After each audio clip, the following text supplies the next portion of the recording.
What are some tests that I can do at home when I'm just beginning to try to conceive with my partner? Believe it or not, there's a lot that you can do. It's really cool. Way to go. I love living now because we have tools available to us right now that just give us a lot more usable information in the privacy of our own home.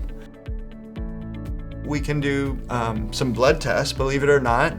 Just with a little pinprick on your finger, you can sort of eke out enough little blood. The tests are not 100% accurate. Sure, I would love a larger blood sample, but gosh, just ordering something on your own. Right now there's a company called Modern Fertility.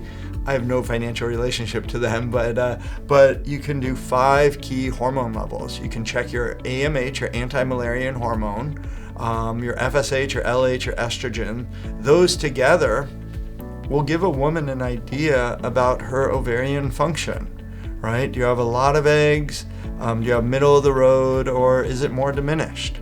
So those hormone levels help predict that a little bit. What are some other things you can do? So women can track ovulation at home. And I know this can be tricky and there's lots of different ways to do it, but probably one of the ways that's a little more reliable is doing what we call an OPK. I hate the alphabet soup of fertility, right? OPK, what the heck does that mean? That's a ovulation predictor kit. It's the pea on the stick kit. So what women can do, they basically start tracking their ovulation. And what they're doing, they're tracking sort of 2 key hormone levels. Really, the main one is LH. Because remember, when a woman has an LH surge in the middle of the month, that's what flips the switch for the ovary, for the egg to do 2 main things: to mature, number 1, and then number 2, to release from the follicle, release from the ovary. I tell people, don't get the fanciest kit, don't get the cheapest, get the middle of the road brand. And I typically like, getting the kits where you can actually see the strip change color, because then you get an idea going from low, medium to high a little bit. Some of the better OPKs, you also can check urinary estrogen levels, which for people whose spouses or partners are traveling a lot, you're like, hey honey, we gotta get you home soon because I think I might be ovulating. So, those business trips may be cut a little bit short, because what that is measuring your urinary estrogen levels. Now, again, these are not perfect. Doctors like me, OBGYNs, primary care doctors, really the way to really check ovulation is by doing a blood test and checking a day 20 to 22 progesterone level. These can be a little trickier, but you do basal body temperatures, which is where a woman will check her temperature. And she does it first thing in the morning, and then she trends to see when it starts to rise.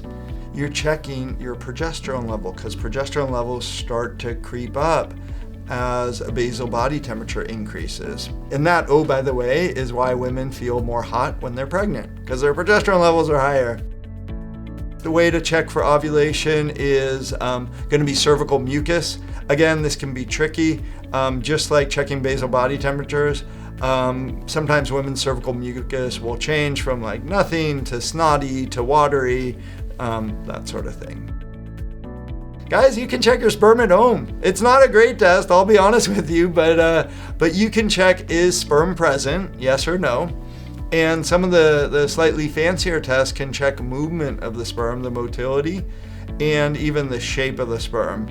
I just want to know, hey, do we have sperm there? What's the basic concentration, and is it moving or not? But the movement I always take with a grain of salt with the at-home tests. Last thing, which is handy, is genetic test.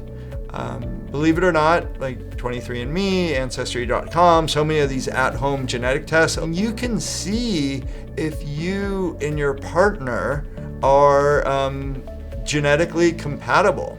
And to be fair, if you get a result you're not certain about, please see a reproductive doctor, see an OBGYN, talk through it with a genetic counselor. But these tests, they don't just tell you all the social, ethnic stuff. Some of the better tests, the ones that I order, will tell you, do you carry a rare inherited recessive disorder?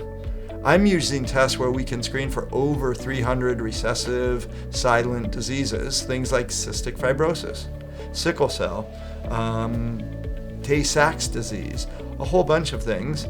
But we just want to make sure that the person we procreate with, right, our opposing egg or sperm source doesn't carry the exact same mutation.